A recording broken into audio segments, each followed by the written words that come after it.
فرمائیں یہ کس کا تھا؟ آپ کا تھا؟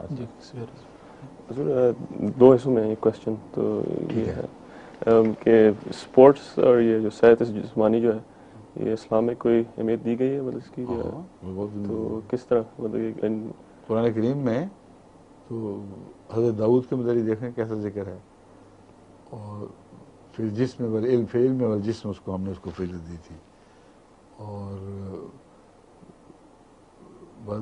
اور بھی حوالے ہیں حضرت داؤدی کے حوالے سے ان کی صحت کے متعلق ایک تعریف کا ذکر اور صحت کو سنبھالنے کی طرف اشارہ، اور علاوہ ازیں قرآن کریم نے مسلسل بدنی صحت کی طرف بھی توجہ دلائی ہے۔ بدن کی پاکیزگی ہو تو روح پاکیزگی ہوگی، بدن صحت مند ہوگا تو روح صحت مند رہے گی، تو ان دونوں کی طرف اتنی توجہ دی کہ اس کے نتیجے میں آن حضرت صلی اللہ علیہ وسلم کی ساری زندگی ایک بدنی کثرت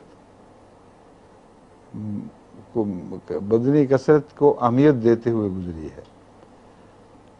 آپ نے آرام دہ نرم روح زندگی کبھی بھی بسر نہیں کی، سخت مزاجی صرف بدن پر سختی کے نتیجے تک آپ کے دل میں آپ میں پائی جاتی تھی اور کسی پہلو سے نہیں تھی، اور اس پہلو سے آپ سواریاں کیا کرتے تھے، ننگی پیٹھ پہ گھوڑے کے سوار ہو جاتے تھے، رات کو دن کو، اور تلوار چلانا جانتے تھے، ہر قسم کی ایکسرسائز آپ کے غلام صحابہ ہر وقت کرتے رہتے تھے، اور فٹ رہنا تاکہ دشمن کا مقابلہ کر سکو، یہ تو قرآن کے جہاد کے مضمون میں داخل ہے۔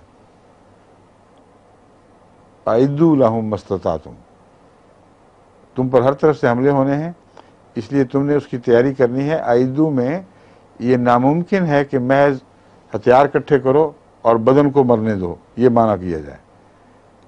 اعدوا کا مضمون مکمل ہو ہی نہیں سکتا جب تک کہ بدن بھی تیار نہ ہو ساتھ ساتھ، اور رسول اللہ علیہ وسلم یہی تعلیم فرماتے تھے، اور صحابہ ہمیشہ ایکسرسائز رکھتے تھے، تیار کرتے تھے اپنے بدن کو۔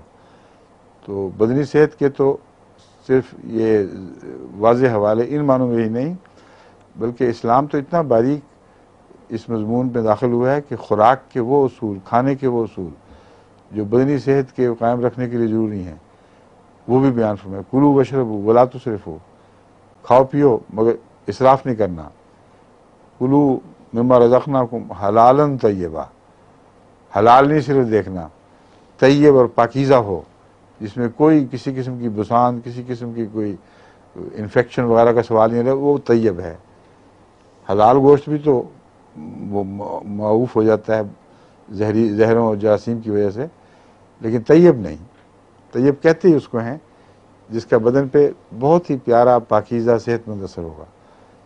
تو صحت کے اصول تو اتنی تفصیل سے بیان ہوئے ہیں کہ کسی دنیا کے مذہب کی مجال نہیں کہ جو مقابلہ کر سکے۔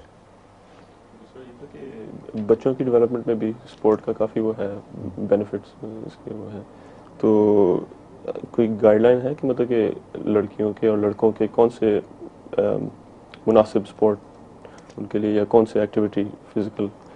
اس کی گائیڈ لائن جو قرآن کریم کی ہے وہ تو ساری بنیادی انسانی حکمت سے تعلق رکھتی ہے۔ آپ کا مطلب مناسب حال، یہ قرآن کریم نے بار بار ذکر فرمایا ہے کہ ہر چیز جو ہے وہ مناسب حال ہونی چاہیے اور توازن ہونا چاہیے اس میں، بس بیلنس پر جس مذہب کا زور ہو اس کو اس کے بعد ہر زندگی کے حصے کی تعلیم کی تفصیل بیان کرنے کی ضرورت نہیں رہتی کہ یہ چھوٹے بچے کے لیے تعلیم ہے، یہ درمیانی عمر کے بچے، یہ بڑی عمر کے لیے، اگرچہ رسول اللہ علیہ وسلم کے ہاں کافی ملتی ہے، مگر بنیادی تعلیم اگر موجود ہو اور وہ اصولی طور پر ہر طبقہ زندگی پر حاوی ہو تو وہ کافی ہے۔ بس اعتدال ہے جس پر قرآن نے زور دیا ہے۔ بچے کو جب تم کھیل کی اجازت دو گے تو اتنا نہ دو کہ وہ ادھر ہی مائل ہو جائے، تعلیم پر زور دو گے تو اتنا نہ دو کہ وہ بیچارہ پڑھاکو بن کے گھر بیٹھ جائے، کھیلنا کودنا ہی بھول جائے۔ توازن سب سے بڑی خوبصورت چیز ہے اور اسی پر قرآن کا زور ہے۔ سوری، اس میں سے ایک تیسرا بھی ایک سیکشن بھی نکل گیا، وہ یہ ہے کہ مارشل آرٹس کی طرف بھی کافی وہ ہاں بینیفٹس وہ تو جہاد کے لیے تیاری کے اندر داخل ہے ویسے ہی. ٹھیک ہے. اس کا یہ ہے کہ جو لیکن اپنے بدن کا خیال رکھ کے کرنا مارشل آرٹ. ٹھیک ہے. آپ کا ذہن اسٹرانگ مضبوط ہے پورا. ناٹ ریئلی ناٹ تو پھر مارشل آرٹ سے آہستہ آہستہ.